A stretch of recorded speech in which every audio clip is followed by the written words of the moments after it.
আচ্ছা, এই ভিডিওতে আমি মূলত একটি খুবই গুরুত্বপূর্ণ ভিডিও কনভার্টার নিয়ে কথা বলবো। বিশেষ করে আমরা যারা after effect Premiere Pro use করি বা অন্যান্য ভিডিও এডিটিংয়ের সফটওয়্যারগুলো ইউজ করি, বিশেষ করে আফটার ইফেক্ট থেকে সরাসরি রেন্ডার দেওয়ার পর আমরা অনেকেই দেখে থাকি ফাইল সাইজ অনেক বেশি হয়।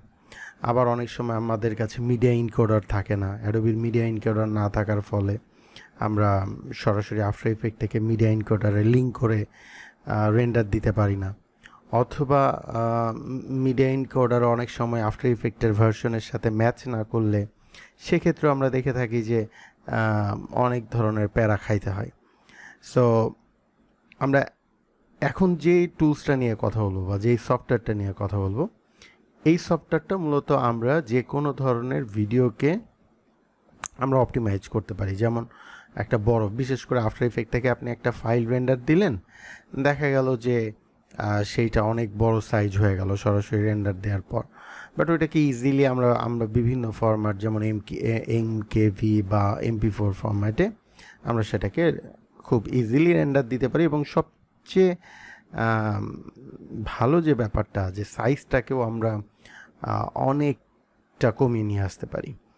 সো এটা একটি ওপেন সোর্স সফটওয়্যার, হ্যান্ডব্রেক। এটা আমরা পেয়ে যাব মূলত হ্যান্ডব্রেকের ওয়েবসাইটে। আমরা যদি এই ওয়েবসাইটটাতে যাই তাহলে এটি সম্পূর্ণ ফ্রি একটি সফটওয়্যার। সো আপনি শুধু ডাউনলোড করবেন অ্যান্ড ইনস্টল করবেন, অ্যান্ড ইনস্টল করার পর আপনি ঠিক এইরকম, এটা যখন ওপেন করবেন এরকম একটা ইন্টারফেস আপনার সামনে আসবে। সো এখানে আপনি সরাসরি আপনার প্রয়োজনীয় যে ভিডিওটা আপনি কনভার্ট করতে চান, এটাকে জাস্ট ড্র্যাগ অ্যান্ড ড্রপ করে ছেড়ে দিতে পারেন, অথবা আপনি এটা ক্যান্সেল করে এখান থেকেও আপনি চাইলে ওপেন সোর্স বা আপনি সরাসরি এখানে ড্র্যাগ অ্যান্ড ড্রপও করতে পারেন। সো আমি যদি ওপেন সোর্সে রাখি, এবং ওপেন সোর্সে রাখার পর আমরা যদি একটা বিষয় একটু খেয়াল করি, দেখেন এখানে যদি খেয়াল করি আমাদের একটা ফাইল আমি আপনাদেরকে দেখাই। এই ফাইলটা যদি আপনারা দেখেন, সো এখানে দুইটা এমওভি ফাইল আছে। সাধারণত আমরা আফটার ইফেক্ট থেকে অনেক ক্ষেত্রে কোডেক না থাকার কারণে বা মিডিয়া ইনকোডার না থাকার কারণে আমরা H.264 বা MP4 ফরম্যাটে আমরা রেন্ডার দিতে পারি না। সেক্ষেত্রে আমরা সরাসরি MOV ফরম্যাট বা এই ফরম্যাটে সরাসরি আফটার ইফেক্ট থেকে আমরা রেন্ডার করতে পারি কম্পোজিশন মেনু থেকে। সো আমরা এটা রেন্ডার করার পরে এই যে এমওভি ফাইলটা হয়, সো এমওভি ফাইলের একটা বড় বিষয় হচ্ছে যে এমওভি ফাইলটা মূলত অনেক হার্ড একটা ফাইল, এবং হচ্ছে এইটার ক্ষমতাটা একটু বেশি অন্যান্য ফাইলের চেয়ে।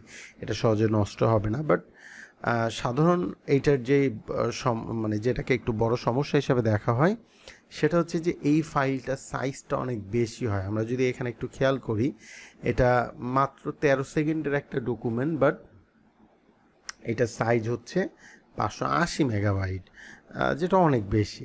সো এখানে 580 মেগাবাইট অনেক ক্ষেত্রে আবার এটা আপনাকে মেনে নিতে হবে যদি আপনি ট্রান্সপারেন্ট ব্যাকগ্রাউন্ড চান। সেক্ষেত্রে কিন্তু আবার MP4 করলে ট্রান্সপারেন্সি চলে যাবে। সো যারা এটা বোঝেন আশা করি বুঝতে পেরেছি।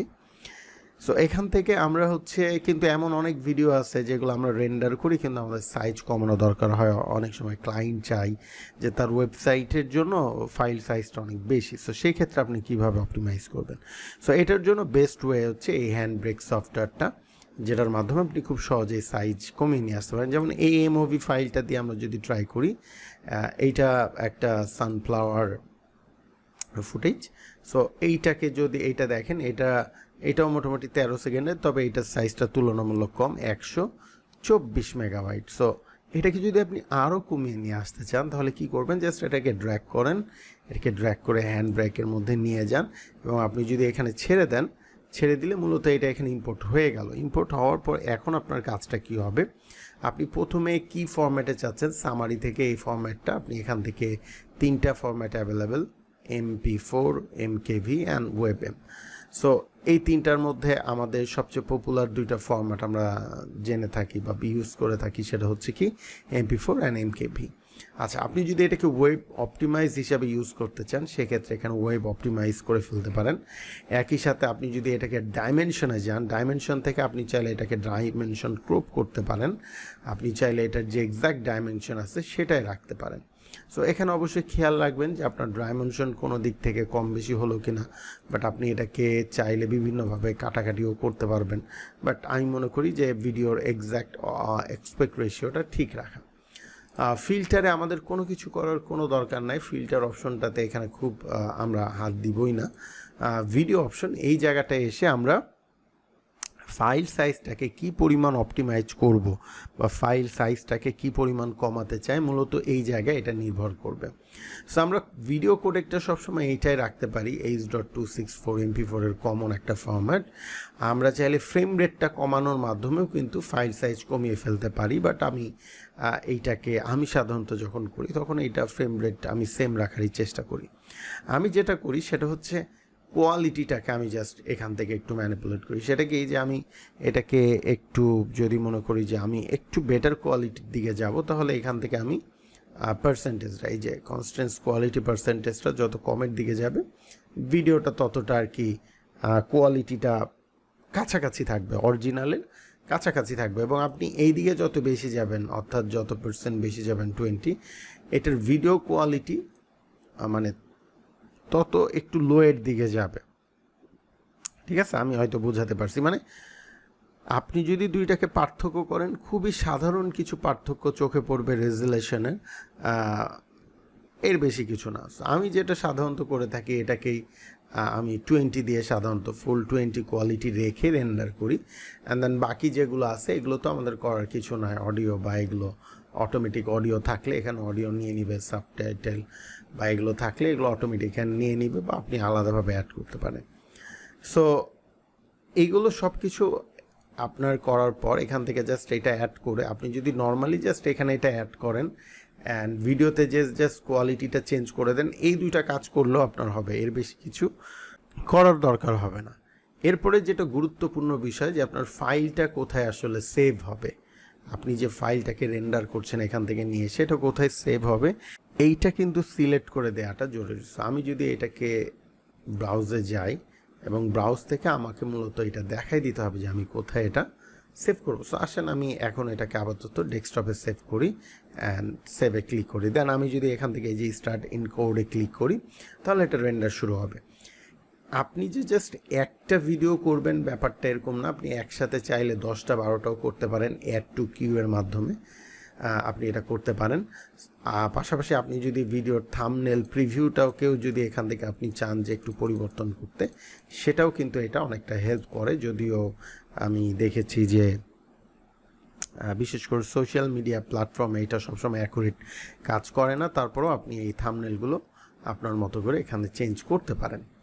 সো এখান থেকে আমি যদি এই যে স্টার্ট ইনকোডে ক্লিক করি, এটা অনেক ফাস্ট কাজ করে, দেখেন যথেষ্ট তুলনামূলক। আমি অন্যান্য অনেক কনভার্টার বা এগুলো ট্রাই করেছি, বাট এইটা অনেক ফাস্ট কাজ করে, খুব দ্রুতই এটা কিন্তু কনভার্ট করে নিল। হ্যাঁ, এবং এইটার রেজাল্ট আপনি দেখেন।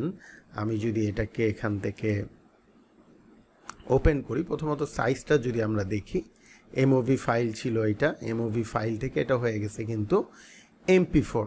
এবং খেয়াল করেন সাইজটা 30 MB-তে চলে আসছে, 13 সেকেন্ডের একটি ভিডিও 30 MB-তে চলে আসছে। এর নিচেও কমানো সম্ভব, কিভাবে সেটা বললাম, যে এখান থেকে আপনি যদি ভিডিও কোয়ালিটি আরও কমিয়ে দেন সেক্ষেত্রে, অর্থাৎ এদিক থেকে যদি এটার কোয়ালিটি লোয়ার কোয়ালিটির দিকে যত আপনি যাবেন তত কিন্তু আরও কমবে। পাশাপাশি আপনি একটু ফ্রেম রেট কমালে সাইজ আরও কম পাবেন। বাট দেখার বিষয় দেখেন, আমরা যদি দুইটাকে দেখি এখান থেকে, আমরা প্রথমত এইটাকে যদি দেখি, এটা সাইজ ছিল হচ্ছে আমাদের 124 MB।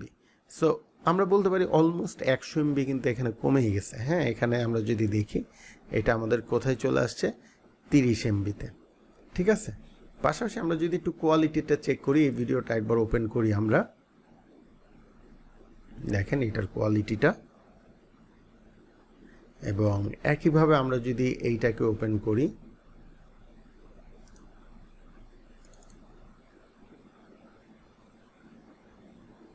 খুব আহামরি পার্থক্য কিন্তু চোখে পড়বে না। যারা খুব ভালো অভিজ্ঞতা আছে এই রেজুলেশন বা এগুলো সম্পর্কে, তারা কিছু ছোট ছোট মিস্টেক হয়তো বা ধরতে পারবে, বা ছোট ছোট পিক্সেলের ইস্যু ধরতে পারবে। বাট নর্মালি কিন্তু সাধারণভাবে এই জিনিসটা ধরাটা খুব কঠিন। সো এই যে ভিডিও কনভার্টারটা, এটা দিয়ে আমরা খুব ইজিলি আমরা যে কোনো ধরনের ভিডিও কনভার্ট করে ফেলতে পারি। এই জন্য কিন্তু আমাদের জাস্ট এই একটা সফটওয়্যার থাকলেই হবে।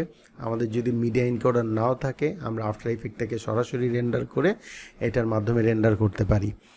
পাশাপাশি যে কোনো ভিডিও MP4 ফরম্যাট হোক বা অন্য যে কোনো ফরম্যাট হোক, সেটাকে যদি আমরা অপটিমাইজ করে সাইজ আরও কমাতে চাই, সেইটাও কিন্তু এই হ্যান্ডবেক সফটওয়্যারটা দ্বারা আমরা করতে পারি। তো আশা করি টিউটোরিয়ালটা আপনাদের অনেক বেশি কাজে লাগবে, এবং অবশ্যই ভালো লাগলে শেয়ার করবেন এবং সাথে থাকবেন। ইনশাআল্লাহ আবার কথা হবে নতুন কোনো ভিডিওতে। ধন্যবাদ।